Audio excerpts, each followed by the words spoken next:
여러분 안녕하십니까? 시사도민고 김국 교수의 이슈.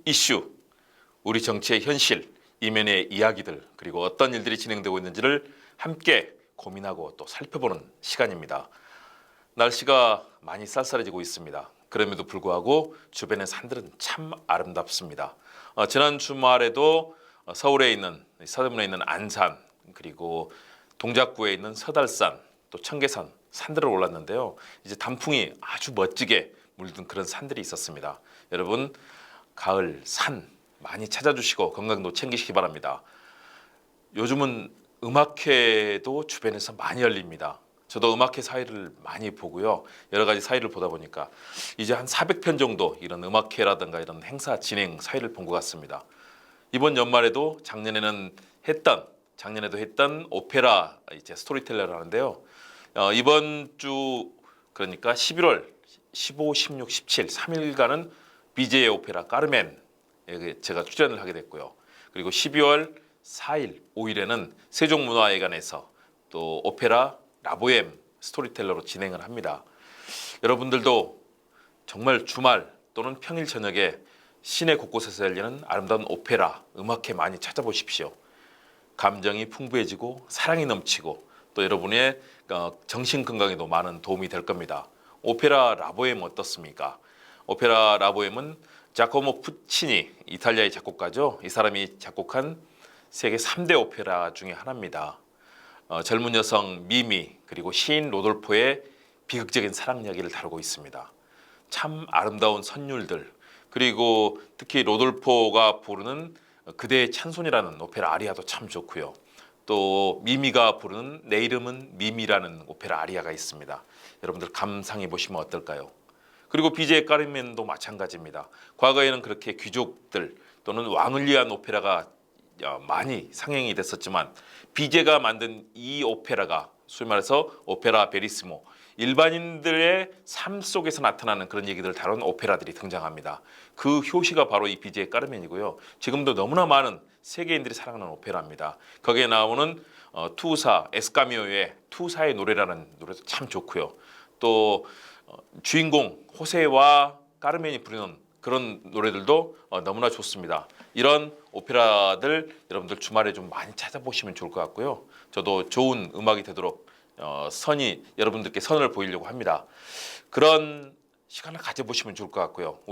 우리 삶도 그런 행복과 복지 또 아름다운 일들이 많았으면 좋겠습니다. 자, 오늘 여러분과 함께 생각해볼 정치의 주제는 이제 임기의 반환점 절반이 지난 문재인 정부의 앞날에 대해서 말씀을 드리려고 합니다. 정말 국민을 위해서 성찰하고 더 좋은 정치를 해야 되는 시점이라고 봅니다. 그런 의미에서 임기 반환점을 둔 문재인 정부 성찰하고 또 살피면서 국민을 위한 정치를 하라는 얘기를 드리고 싶습니다. 자, 문재인 정부가 2014년, 15년, 16년 이렇게 진행이 됐던 박근혜 정부의 국정농단을 딛고 나서 2017년 5월 9일 대선이 있었죠. 그리고 5월 10일부터 출범했습니다. 많은 성과도 있었습니다. 우리 사회적 양극화를 해소하기 위한 노력들이 기울어졌습니다. 지금 전 세계는 사회적 양극화, 경제적 양극화로 고민합니다. 실제 우리 시장 소득 격차를 보면요. 일반인들 상위 20%와 하위 20%의 소득 격차가 9.28배 정도, 그러니까 9배가 넘는다고 합니다. 그런데 정부가 재정을 투입해서 그것을 5배 정도로 일단 좁혀는 놓았습니다. 그럼에도 불구하고 빈부격차는 심해지고 있고 최근에 성북구의 내모녀 자살 사건이 있었습니다. 그런 것처럼 서민들의 어려운 삶에 대해서도 특히 자영업자들의 또 고충에 대해서도 많은 얘기들을 하고 있습니다. 정부가 좀 더 유능하게 일을 해야 되는데 열심히 하고 있다고 하지만 부족한 측면이 많습니다. 국민들의 실망스러운 목소리, 개혁을 해주고 시민들을 잘 살게 만들어달라고 했는데 부족한 것 아니냐라는 국민들의 비판이 있습니다. 문재인 정부가 좀 더 유능하게 이런 측면을 다뤄야 되고요. 사회적 양극화를 좁히기 위해서 해야 될 일이 더 많이 있습니다. 물론 아동 수당을 지급하고 또 노인들을 위해서 여러 가지 연금이라든가 또는 기금들을 여러 가지 확충하는 것들 이런 노력들도 기울어지고 있고요. 또 어려웠던 사회적 약자들을 보살피기 위한 다양한 법제도들도 만들어지고 있습니다. 그럼에도 불구하고 지금 세계 경제 전망도 어둡습니다. 그런 측면에서 저는 이런 사회적 양극화, 경제적 양극화를 줄이기 위한 좀 더 유능한 역할을 해야 된다. 그런 의미에서 정부와 청와대는 직접 국민의 목소리를 현장을 찾아서 들어야 되고요. 또 관련돼서 많은 토론과 국회와의 협조를 통해서 법을 만들어야 된다. 그러나 여기에 대해서 이를 유능하게 실천하는 데 있어서 상당한 어려움을 겪고 있습니다. 이런 측면에서 정말로 분발해야 된다. 정부가 하는 일이라는 것이 결국은 국가의 재원을 활용해서 국민들의 삶의 지표, 행복의 가치를 찾아주는 것인데 여기에 대해서 유능하지 못하다, 제대로 못했다라는 비판을 받고 있다는 점, 이 부분은 정말 뼈아프게 반성해야 될 지점이 아닌가 싶습니다. 많은 노력이 기울어지고 있지만 그러나 부족합니다. 좀 더 행정부에 있는 각 부처의 공무원들이 더 열심히 일해야 되고요. 또 문재인 대통령도 허심탄회하게 국민과의 대화라든가 여러 장을 만들어서 국민들께 현재 상황에 대해서 소상하게 설명을 드리고 또 제대로 일을 해나가야 되는 그런 과제들이 많이 있습니다. 또 경제 문제 마찬가지입니다. 지금 잘못하면 올 연말까지 1%대의 성장으로 우리 경제 성장의 하락폭이 커질 수도 있습니다. 또 세계적인 경제 기관들도 한국 경제에 대해서 상당한 위기 상황들이 있다고 진단을 하고 있습니다. 이를 돌파하기 위해서는 결국은 재정의 역할이 충분해야 되고요. 또 기업들이 여러 가지 사업 병행을 할 수 있는 여건들을 충분히 만들어줘야 합니다. 그런 측면에서 아직은 부족한 측면이 많다. 그런데 그 연원을 찾아본다면 결국은 정치의 실패가 여기에 자리한 것 아니냐라는 판단을 할 수밖에 없습니다. 국회가 법을 만들지 않고 있습니다. 정말로 16,000건이 넘는 이런 계류 법안들이 우리 국민들을 안타깝게 하고 있습니다. 민생 법안들 만들어지지 않고 있습니다. 특히 발목을 잡고 있는 자유한국당의 모습은 비판받아 마땅합니다. 거의 모든 국회 일정을 보이콧하고 입법을 방해하고 있는 그런 모습들, 저는 자유한국당의 이런 야당의 모습도 굉장히 질타를 해야 되는데요. 그와 더불어서 여당도 마찬가지입니다. 그런 야당을 어떻게든 정치의 장으로 끌어들이는 것, 이것이 정부가 할 일이고 집권 여당의 책무이기도 합니다. 아무리 야당이 반대를 하고 반대를 위한 반대를 하고 장외 집회를 하더라도 결국은 여당이 이 상황을 주도하고 끌고 나가야 됩니다. 모든 책임은 대통령과 집권 여당이 질 수밖에 없기 때문입니다. 그런 측면에서 최소한도 함께할 수 있는 야당과의 협치, 협업을 이뤄낼 수 있도록 해야 되고요. 내년 4월 총선에서 좋은 성과를 내도록 해야 됩니다. 그러기 위해서는 역시 현재 이런 법안들이라든가 또는 정부의 예산을 적재적소에 활용하는 그런 지혜로운 국정 운영이 필요하다고 봅니다. 사회적인 측면에서도 어려움이 많았습니다. 사회적인 양극화뿐만 아니라 입시 제도의 문제, 사회적 공정성의 문제, 그로 인해서 많은 이런 촛불 집회가 벌어지고 광화문과 서초동에서 반대되는 목소리들이 많이 나오고 있습니다. 이런 사회적 갈등과 혼란이 심해지는 것, 결국은 또 정부의 책임이기도 합니다. 그런 측면에서 저는 정부가 정말로 열심히 밤잠을 설치더라도 제대로 계획을 세우고 국민들을 위해서 일해주는 그런 정치가 필요하다고 판단합니다. 지금 교육제도 개혁에 대해서 많이 얘기되고 있습니다. 일선 학교는 사실상 위기 상황에 놓여 있다고 진단해도 이상하지 않을 정도로 어려움에 처해 있습니다. 학생들 극소수의 이런 수월성 교육, 국제고라든가 외국어 고등학교라든가 또는 과학고 여러 가지 자사고 이런 학교를 빼놓고 나서 일선 학교는 굉장히 피폐해지고 황폐해지고 있습니다. 교육의 문제, 입시의 문제, 공정성도 회복해야 되고 학생들이 정말로 자유로운 영혼이 되어서 창의력을 기르는 나라로 만들어야 되는데 아직도 부족합니다. 노사 갈등 심각합니다. 환경 문제, 지금 미세먼지로 초미세먼지로 고통받는 국민들이 많습니다.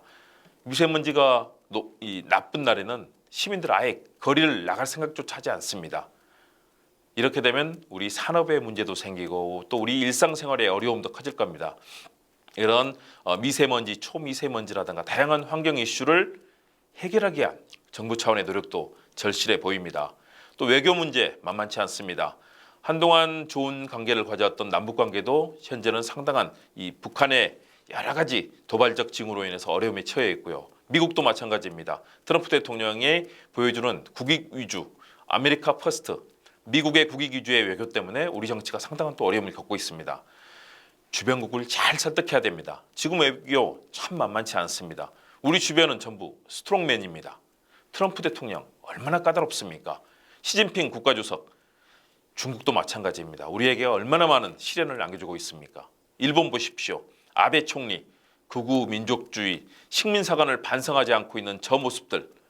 거기에 푸틴 러시아 대통령, 북한의 김정은 위원장 어떻습니까? 전부 협력과 협업을 하는 그런 같이 하는 협치의 대상이라기보다는 계속해서 자신들의 국익을 위해서 대한민국을 압박하는 그런 모습들입니다. 결국은 우리 정부가 이것을 치밀한 외교력, 협상력으로 극복해야 되는 상황입니다. 외부의 상황들, 외교 문제, 남북관계 만만치 않습니다. 내부의 정치개혁도 해야 되죠. 조만간 패스트트랙 관련해서 많은 갈등들이 있을 겁니다. 그리고 여러 가지 법안 통과의 문제, 정치의 문제, 외교의 문제, 사회적 문제, 경제적 문제 모든 부분이 만만치 않습니다. 그럼에도 불구하고 문재인 정부의 지난 2년 반 동안 성과는 나름대로 의미가 있다고 봅니다. 사회적 양극화를 해소하기 위한 노력들이 기울어졌고요. 민주적인 제도들이 많이 정착이 되고 있습니다.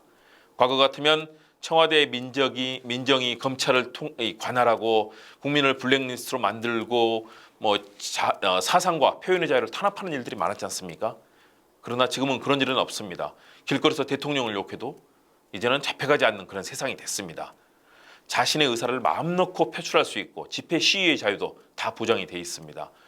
누구든 반정부 구호를 외쳐도 되는 그런 사상과 표현의 자유를 우리 사회는 지금 갖고 있습니다. 다시 말해서 절차는 투명해졌고 또 많은 높아지는 민도 속에서 민주주의는 보장이 되고 있습니다. 이런 상황에서 우리 국민들의 단합까지 이루어진다면 저는 이런 많은 어려움들을 극복할 수 있는 길들이 열리리라고 봅니다. 과거 같은 방식으로 정치하면 나라는 위기 상황만을 반복할 겁니다. 갈등만이 우리 사회를 잠식할 겁니다. 그런 사회를 가리켜서 우리가 백년 하청이라는 말을 씁니다.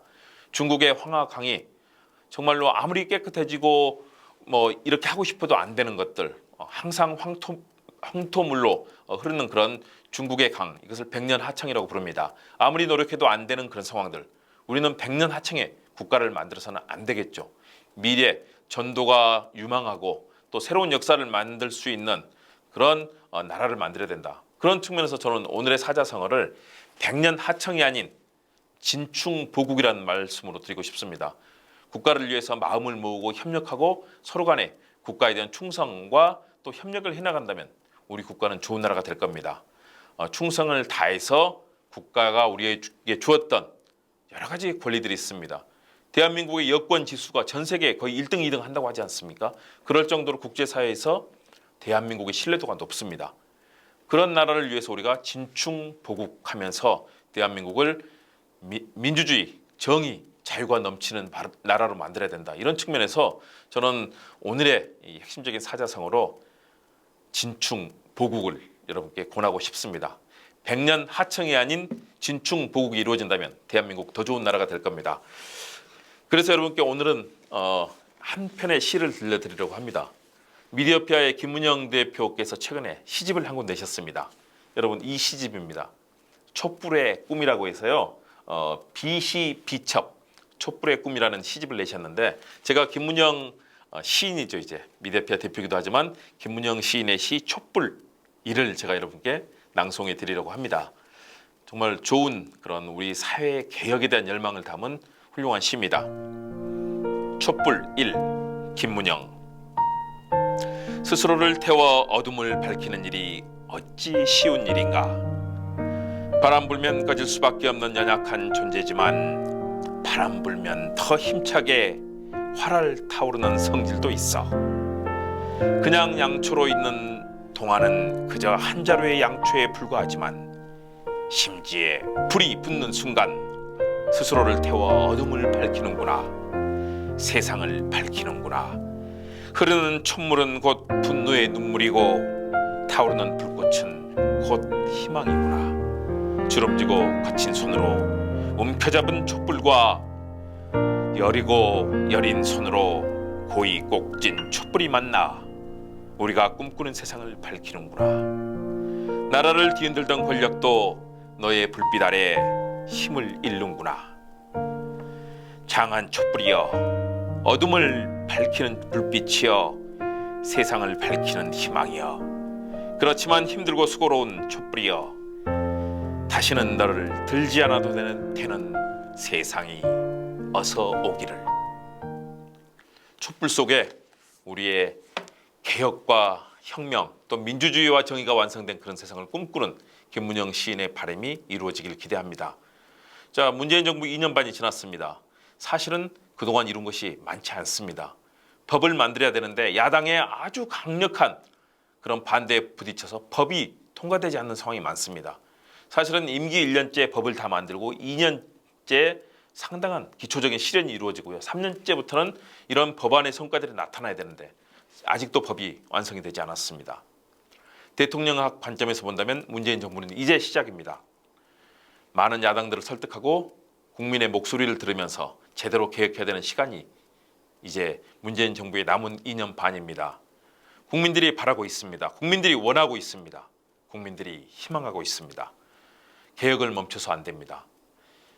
기업에게 일할 수 있는 여건을 만들어주고 노동자와 기업가들이 서로 상생하면서 만들어가는 그런 동반 성장의 길을 찾아야 합니다. 그리고 서민들이 행복하게 살 수 있는 그런 나라 만들어줘야 합니다. 어린이들이, 학생들이 미래의 희망을 갖고 꿈꿀 수 있는 그런 나라를 만들어야 합니다. 그러기 위해서 문재인 정부 부족한 점, 정책의 실패가 있다면 보완하고 또 더 좋은 정책을 개발하고 창의적인 대안들을 내놓아야 합니다. 21세기의 파고 험난합니다. 제4차 산업혁명 시대입니다. 우리 국민들이 힘을 모아서 문재인 정부 성공을 도와야 합니다. 그럴 때 정부도 제 역할을 해낼 수 있을 겁니다. 성찰하고 반성하고 함께 국민의 손을 잡고 간다면 성공할 수 있는 길 반드시 열릴 겁니다. 남은 2년 반 국민을 위해서 더욱더 좋은 정치를 해주기를 기대하면서 시사도민고 문국교수의 이슈 오늘 마치도록 하겠습니다. 여러분 다음 시간에 뵙겠습니다.